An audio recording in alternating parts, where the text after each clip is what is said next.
levando a mensagem da cruz ao mundo. Essa é a SBN.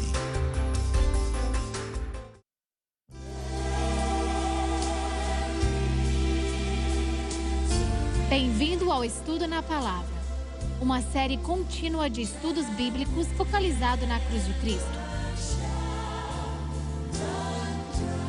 Com vocês, o evangelista Jimmy Swaggart. Bem-vindo hoje ao Estudo na Palavra. Eu sou o evangelista Jimmy Swaggart com Bob Cornell, Jim Woosley e o Dave Smith.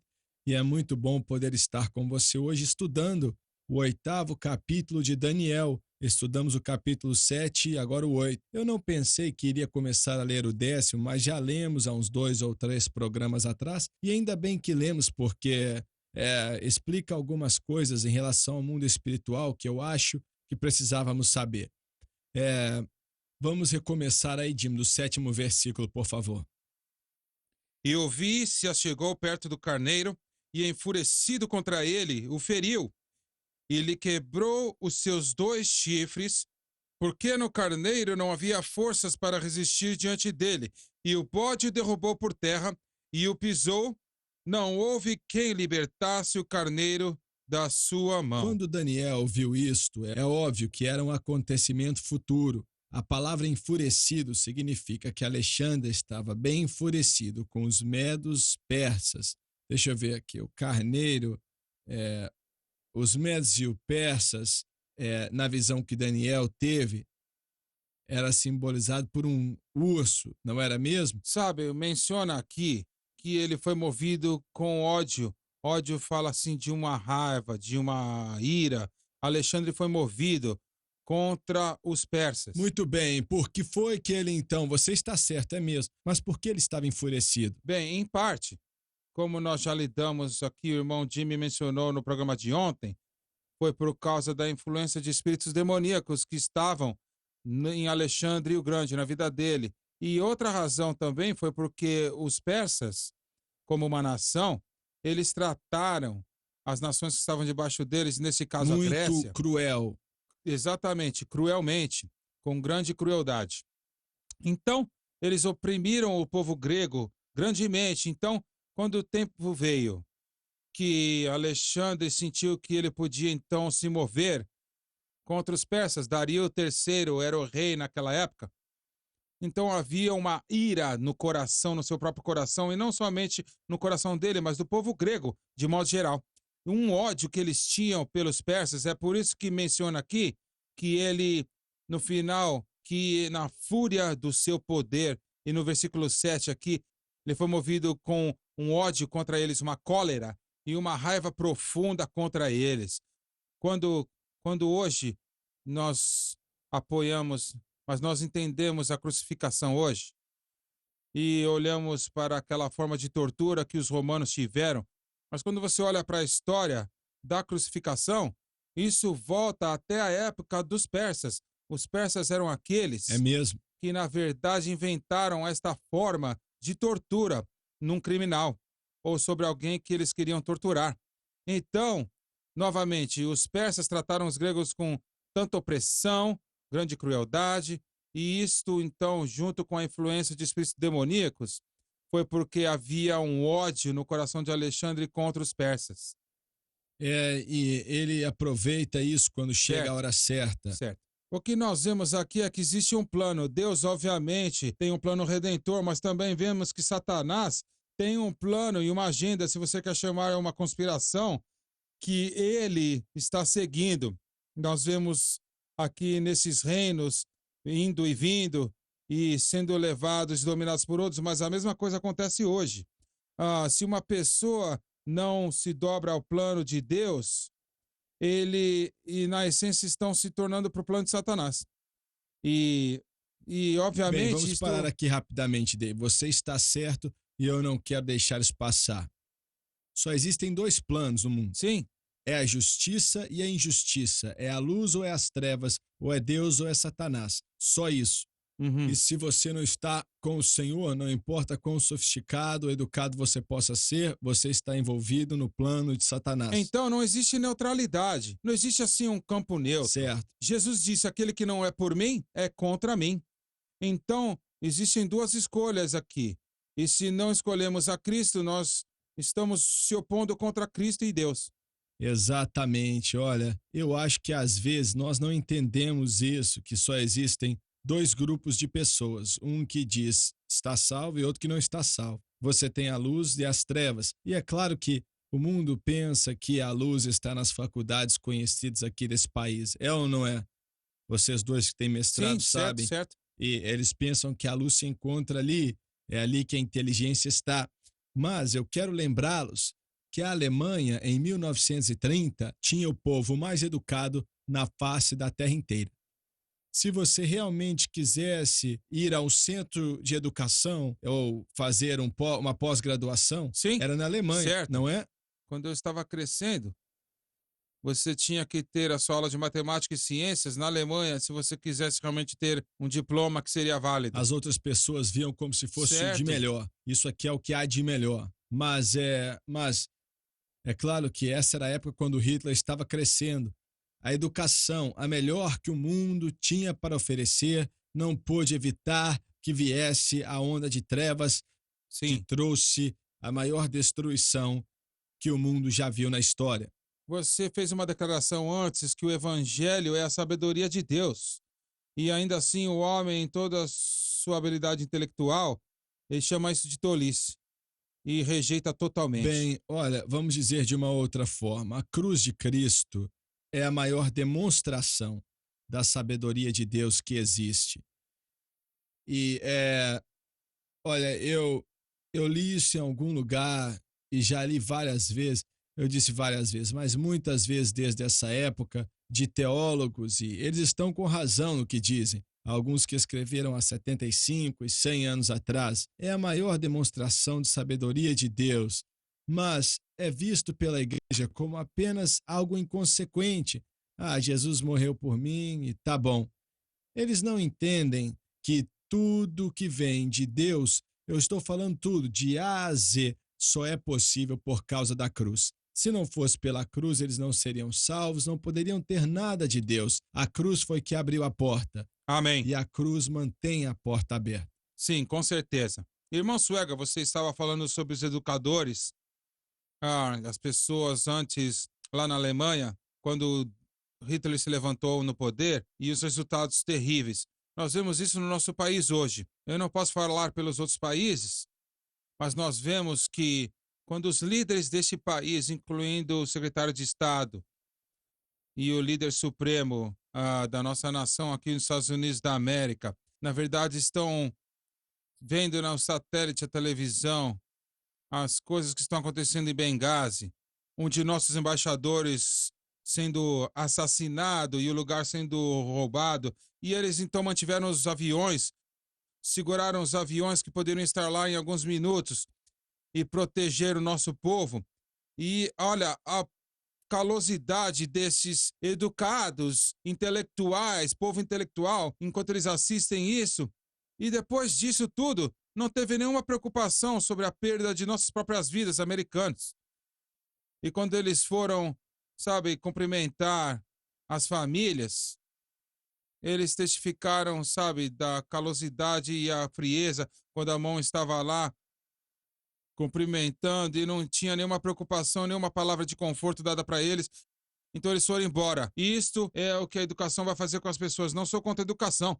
Temos que aprender trabalho e ter talentos e ter um trabalho e tudo mais. Mas o intelectualismo de uma educação que trata o outro ser humano como um outro membro, uma outra pessoa que está na minha frente, dizendo para os velhos do nosso país: ah, você está ocupando espaço.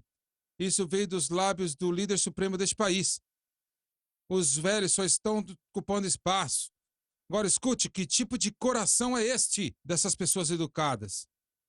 Olha, Dima, a educação, Deus não quer dar presente para quem é ignorante, tá bom?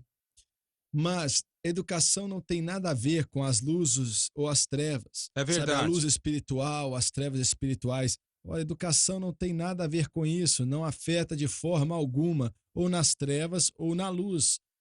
É, e olha, o que a pessoa acredita é que traz um efeito sobre. a luz e as trevas. Tem tudo a ver com o que a pessoa acredita. Abraão creu em Deus e Deus foi quem lhe creditou como justiça. Você se lembra nos dias de fome na África, sabe, em todo o mundo? Quem eram aqueles que estavam ajudando mais? Os cristãos Claro, preocupados foram verdade, aqueles que enviaram mais dinheiro e roupa e verdade. grãos e Sempre é assim. abrigo para estes lugares, por causa do amor de Deus que eles experimentaram em Cristo Jesus e o que ele fez na cruz. Então, nos causa de ir alcançar os outros e se preocupar com os outros. E é isso que o mundo precisa hoje. É a mensagem da cruz, porque é a única coisa que vai transformar o coração endurecido do homem. Certo, nada mais funciona. Tá bom, o versículo 8 do 8º capítulo de Daniel. E se engrandeceu sobremaneira o bode, e estando em sua maior força, aquele grande chifre foi quebrado, e subiram outros 4 chifres notáveis em seu lugar para os 4 ventos do céu. Agora, as anotações aqui nos diz o que está sendo dito. Diz que, estando em sua maior força, aquele grande chifre foi quebrado. Se refere à morte inoportuna de Alexandre o Grande em 323 d.C., quando ele estava no apogeu da sua força, tinha 32 anos quando morreu.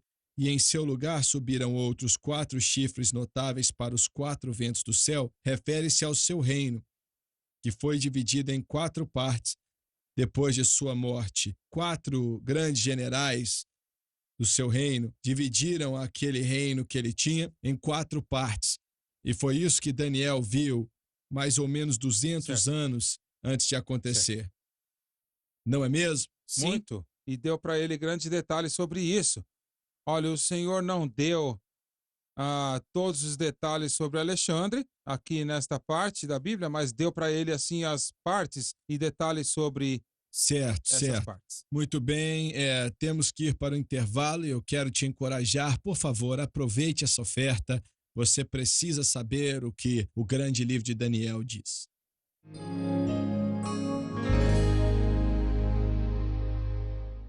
A Bíblia é o único livro do mundo que nos diz o que está para acontecer nesse planeta. E o grande livro de Daniel, Daniel, o profeta estadista, o estadista profeta, entra em detalhes no seu livro, como nenhum outro livro na Bíblia, a respeito do que está para acontecer em breve. Eu disse em breve, para acontecer em breve nesse planeta. Dias tenebrosos estão por vir. Muito tenebrosos, mais tenebrosos do que o mundo já viu em toda a sua história, de acordo com Jesus. Mas alguns dias maravilhosos virão logo após esses, mais maravilhosos do que toda a história do mundo já conheceu. Daniel nos diz dos grandes impérios, desde o seu dia até o dia do anticristo, que está por vir sobre essa terra. E se você quiser saber de profecias bíblicas e você quer entender profecias bíblicas, você precisa pedir o nosso comentário sobre Daniel. Peça o seu.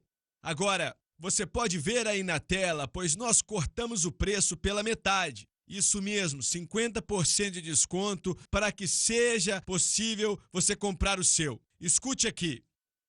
Você vai entender, quando você pegar isso e começar a ler esse livro e estudar, você vai entender o que está para acontecer nesse planeta. Eu digo em breve, como nenhuma outra coisa que você já leu em toda a sua vida, pois vem diretamente da palavra de Deus.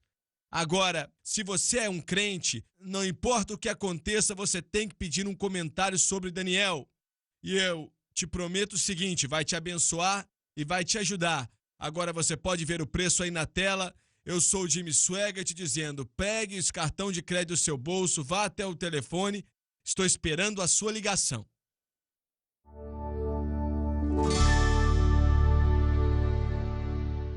Estamos de volta. Tudo que lemos até agora em relação àquilo que já aconteceu, já foi cumprido há mais de 2.000 anos atrás. Agora, começando no versículo 9, Daniel vai começar a nos dar aquilo que vai acontecer no futuro, que ainda nem aconteceu, nem mesmo aconteceu até hoje. Então vamos ver o que ele diz, começando no versículo 9 do 8º capítulo de Daniel. E de um deles saiu um chifre pequeno, o qual cresceu muito para o sul e para o oriente e para a terra desejável. E de um deles sai um chifre pequeno, refere-se ao futuro anticristo, que sairá de uma destas 4 divisões do antigo Império Grego. Para o sul se refere ao Egito, para o oriente se refere à Síria, Iraque e Irã, e para a terra desejável se refere a Israel. Desta área, o anticristo fará o seu intento para o domínio mundial. E agora eu quero te mostrar algo. Vamos ler mais uma vez, pois é muito importante. E de um deles sai um chifre pequeno. Refere-se ao futuro anticristo, que sairá de uma destas 4 divisões do antigo Império Grego, aquele que foi repartido em 4 partes. Ok. Para o sul, essa é uma parte, se refere ao Egito. O anticristo não vai vir do Egito. Para o oriente, se refere à Síria, Iraque e Irã. Ali vai ser, depois nós vamos ler isso aqui, no capítulo 11. Mas de qualquer forma, é dali que vai vir o anticristo. Mas vamos continuar lendo. E para a terra desejável se refere a Israel. E Israel não vai produzir o anticristo. Desta área, o anticristo fará o seu intento para o domínio mundial. Leia mais uma vez. Para o sul tem a ver com o Egito, para o oriente tem a ver com a Síria, o Iraque e o Irã. Para a terra desejável se refere a Israel. O anticristo vai vir ou da Síria, ou do Iraque, ou do Irã. Um desses aí. Pense nisso. Vocês têm mais alguma coisa a dizer sobre isso? Sabe, existe muito aqui que pode ser dito e pode ser dito através dessa passagem. Lembre-se que no final do versículo 8 novamente fala que Alexandre, o reino dele, isso aqui é histórico agora. Já tinha acontecido, mas depois que ele morreu em 323, o Império Grego foi dividido em 4 divisões diferentes. Certo. E então demorou uns 20 anos para que essas divisões, a formação dessas divisões foram finalizadas. 4 dos seus generais dominaram. Certo, 4 dos seus generais. E a razão porque eram 4 generais e dominaram a Grécia era porque não havia ninguém. Ele não tinha filho na certo, época, não é? Sim, mas ele foi morto. E aqueles da sua família foram assassinados, que não havia ninguém da sua linhagem física que seria o herdeiro do trono. Então, havia, na verdade, conflitos entre esses 4 generais poderosos no Império Grego que dominaram todo o Império Grego, mas eventualmente eles então finalizaram com 4 divisões diferentes. Mas ainda era um grande Império Grego, e isto foi em 323, quando Alexandre morreu. O Império Romano, então, não seria Império Mundial por mais uns 10 anos, Verdade, uns 100 anos, pelo menos. Então ainda era o Império Grego. Agora nós vemos no versículo 9, o que aconteceu aqui é algo que nós chamamos, que chama-se a lei do cumprimento duplo. Quando uma pessoa enxerga para esses versículos historicamente,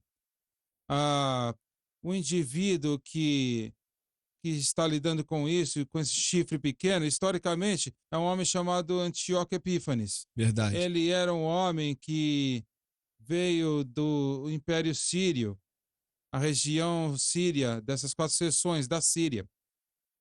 E ele era aquele que tratou o povo judeu com muita crueldade. Certo. Ele era como essa passagem fala depois, que veio no templo judeu e teve a audácia de desolação, destruiu historicamente. Ele ofereceu carne de porco no altar do templo judeu em 1167 e não caiu bem. a.C., 167 a.C.